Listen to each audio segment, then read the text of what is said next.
Bien, en esta presentación hablaremos sobre el teorema de Pitágoras, cómo usarlo para resolver algunos problemas que tienen que ver con encontrar el lado faltante de un triángulo rectángulo. Pero antes de eso es conveniente explicar algunos conceptos que nos permitan la fácil comprensión de dicho teorema. El primer concepto que quiero explicar es el de un número cuadrado. Hay algunos números que geométricamente se pueden representar en forma de cuadrado. Por ejemplo, aquí tenemos el número 1, que es un número que se obtiene de multiplicar 1 por 1. Aquí tenemos el número 4, que también es un número cuadrado y se obtiene de multiplicar 2 por 2. Otro número cuadrado, o el que continuaría, pues sería el número 9, que ahorita voy a dibujar aquí. Esto que estoy dibujando sería el número que se obtiene de multiplicar 3 por 3, es el número 9 y también es un número cuadrado. Por lo tanto, los números cuadrados se obtienen de multiplicar un número por sí mismo. Y bueno, geométricamente, al representarlos, este número cuadrado es el área de dicho cuadrado. Por ejemplo, el número 9 es el área de este cuadrado, que aquí voy a marcar. Vamos a ver la medida y dice que el área de este cuadrado es de 9. Y se obtuvo de multiplicar lo que miden sus lados, 3 por 3, que nos da 9. El área de este cuadrado es de 4 y el área de este cuadrado es de 1. Bueno, en este momento el siguiente concepto que quiero explorar es el concepto de raíz cuadrada. La palabra raíz podemos entenderla como lo que da origen a algo, lo que genera algo. La pregunta sería, ¿qué número da origen al número 9, que es un número cuadrado? Obviamente responderíamos que el número que da origen al 9 pues es el 3. Entonces la raíz del 9 o la raíz del cuadrado que tenemos aquí es lo que mide el lado de este cuadrado. La raíz del 9 es entonces 3, que es la medida del lado. Vamos a poner la medida del lado. Este lado mide 3 unidades y es la raíz del cuadrado 9. De manera más común sería que la raíz cuadrada del 9 es el 3. Quiero hacer notar estos dos conceptos que están unidos, bueno, que están relacionados y que van a facilitar la comprensión del teorema de Pitágoras. Enfatizando, número 1. Cuando multiplicas un número por sí mismo, obtienes el área de un cuadrado. Y ese número es la raíz del cuadrado que obtuviste. Cuando multiplicas el 3 por el 3, obtienes el 9, que es este número cuadrado. Y el 3 es la raíz del 9. Aquí tenemos la representación geométrica de un número. Y si vemos cuál es el área, estaremos viendo qué número es el que está representado aquí. El área de esta figura es 36, entonces el número que tenemos representado aquí es el número 36. Es un número cuadrado, y si yo les pidiera la raíz de 36, pues solamente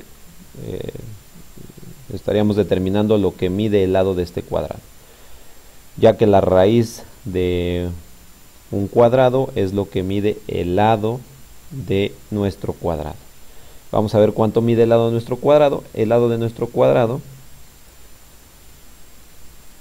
es de 6. Con lo cual, reafirmamos los conceptos antes mencionados. La raíz de 36 es 6. 36 es el área del cuadrado y 6 es lo que mide el lado de nuestro cuadrado.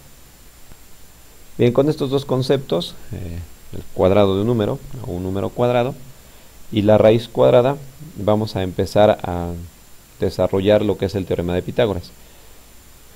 El teorema de Pitágoras únicamente se cumple en triángulos rectángulos. Un triángulo rectángulo es aquel triángulo que tiene un ángulo de 90 grados. El teorema de Pitágoras lo podemos descubrir trazando cuadrados en cada lado del triángulo. Vamos a colocarle su medida a cada lado. Este lado mide 4, este lado mide 3, este lado mide 5, y ahora vamos a trazar el cuadrado de cada lado, que bueno, ya con lo que vimos en los conceptos anteriores, pues podemos determinar cuál es el área de cada cuadrado. Vamos a hacer este cuadrado de este lado. Ahora el cuadrado de este lado. Y finalmente este cuadrado. Ok, un poco más pequeño. Ahí está. Bien, pues lo que encontró Pitágoras es que si sumamos las áreas de los dos cuadrados pequeños, vamos a encontrar el área del cuadrado grande. Vamos a ver, área del cuadrado pequeño es de 16, área del cuadrado pequeño de aquí es de 9, el área de este cuadrado es de 4 por 4, 16, el área de este cuadrado es de 3 por 3, 9, y bueno, Pitágoras se da cuenta que el área del cuadrado grande coincide con la suma del área de los cuadrados pequeños. Y básicamente, después de ver que esto siempre se cumplía, pues se establece como un teorema. Podemos probar con otros triángulos. Aquí tengo otro. Me gustaría incluir ya los nombres que formalmente se le dan a los lados del triángulo. Los que forman el ángulo de 90 grados, que aquí lo voy a poner, los que forman el ángulo de 90 grados, por eso es un triángulo rectángulo. Estos lados que forman el ángulo de 90 grados se les llama catetos. La palabra cateto significa el que es perpendicular, aunque parezcan muchas palabras nuevas o diferentes. Bueno, perpendicular significa que son rectas que forman ángulos de 90 grados precisamente. Entonces la palabra cateto nos indica que forzosamente debe de haber un ángulo de 90 grados entre ellos. Por eso cuando el teorema se enuncia, al utilizar la palabra cateto, nos está indicando que únicamente se aplica a triángulos rectángulos. Bueno, enfatizo, los lados que forman 90 grados se llaman catetos por eso mismo, porque la palabra cateto significa el que es perpendicular. Trazando los cuadrados a los catetos, vamos a ver si se cumple el teorema de Pitágoras. Voy a ponerle medidas. Este lado mide 2, este lado mide 4. Hago los cuadrados a los catetos. Aquí está el cuadrado de este cateto. Y bueno, la suma de las áreas de los cuadrados de los catetos, o simplemente al sumar el cuadrado de los catetos, nos debe dar el cuadrado de la línea inclinada, que la palabra que nos dice línea inclinada es hipotenusa.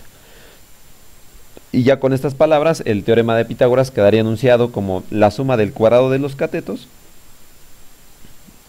o al sumar los cuadrados de los catetos, obtenemos el cuadrado de la hipotenusa. Vamos a ver, voy a trazar el cuadrado de la hipotenusa.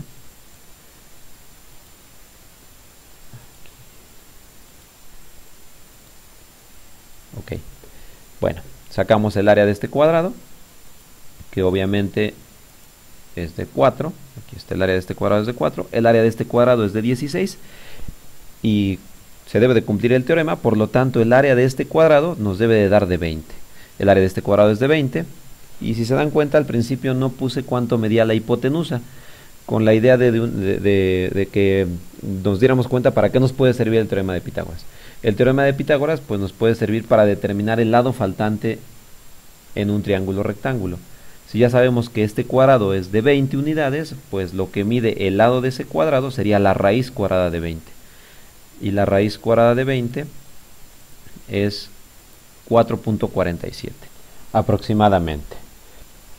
Como conclusión, el teorema de Pitágoras nos dice que la suma de los cuadrados de los catetos va a ser igual a el cuadrado de la hipotenusa.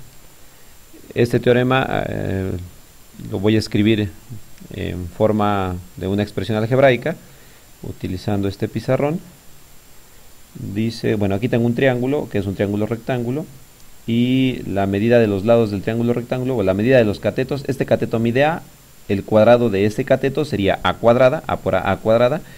La medida de este cateto es B, el cuadrado de ese cateto sería B cuadrada, y la hipotenusa mide C, y el cuadrado de la hipotenusa sería C cuadrada. Entonces el teorema de Pitágoras nos dice que A cuadrada, el área de un cateto, más B cuadrada, que sería el área del otro cateto, debe de ser igual a el cuadrado de la hipotenusa, o sea, C cuadrada. Y esto que está aquí, pues vendría siendo el teorema de Pitágoras. Si queremos obtener el valor de C, o lo que mide la hipotenusa, cuando conocemos los catetos, pues diríamos que, bueno, voy a plantearlo así para que lo entiendan conforme fue la explicación. Hay que sacar el área del cuadrado de la hipotenusa, que lo podemos sacar sumando las áreas de los cuadrados de los catetos, o sea, A cuadrada más B cuadrada nos darían el área del cuadrado de la hipotenusa, y al sacarle la raíz a ese cuadrado, pues obtendremos lo que mide la hipotenusa. Y si queremos determinar un lado, cuando ya conocemos la hipotenusa, bueno, pues la medida de ese lado, por ejemplo, del cateto, perdón, si queremos determinar un cateto, cuando ya conocemos la hipotenusa, la medida de ese cateto, por ejemplo, el cateto A, pues debe de ser igual a la raíz cuadrada. En este caso, tendríamos que determinar qué área tiene este cuadro pequeño. Bueno, si ya conocemos el área del cuadro grande y el área del otro cuadro pequeño, pues si al cuadro grande le restamos este cuadro pequeño, nos tiene que dar el área de este cuadro pequeño. Es decir, a C cuadrada, ahora al cuadrado de la hipotenusa, le restamos el cuadrado del cateto que conocemos, y esto que está aquí adentro sería el área del cuadrado del cateto que nos hace falta conocer o que queremos determinar, y pues la raíz de esa área sería lo que mide el lado de ese cateto. Para finalizar este video, voy a hacer un ejemplo clásico en el que tenemos un triángulo rectángulo donde conocemos la medida de los catetos. Este cateto mide 8, este cateto mide 6, y por lo tanto a partir de ellos podemos determinar la medida de la hipotenusa. Llamemos a la hipotenusa, llamémosla C. Entonces saquemos el área de este cuadrado, que es el cuadrado de la hipotenusa, y el cuadrado de la hipotenusa, bueno, sería la suma del cuadrado de los catetos, 8 al cuadrado, 8 al cuadrado, más 6 al cuadrado, sería la suma del cuadrado de los catetos, que nos daría el área del cuadrado de la hipotenusa, y al sacar la raíz de este cuadrado obtendremos el valor de C. Entonces C es igual a 8 por 8 64, más 6 por 6 36, 64 más 36 es 100, y la hipotenusa vale 10. Entonces la medida de esta recta es de 10. Si lo que nos hace falta conocer es un cateto, bueno, ya sin meterme tanto a la fórmula, sería el cuadrado de la hipotenusa, que sería 25, menos el cuadrado del cateto, que sería 16. Eso me daría el cuadrado del cateto que nos falta, y la raíz de eso nos daría 25 menos 16, 9, y la raíz de 9 sería 3, la medida del cateto faltante. Pues eso ha sido todo. Muchas gracias a todos por ver el video, espero les haya gustado.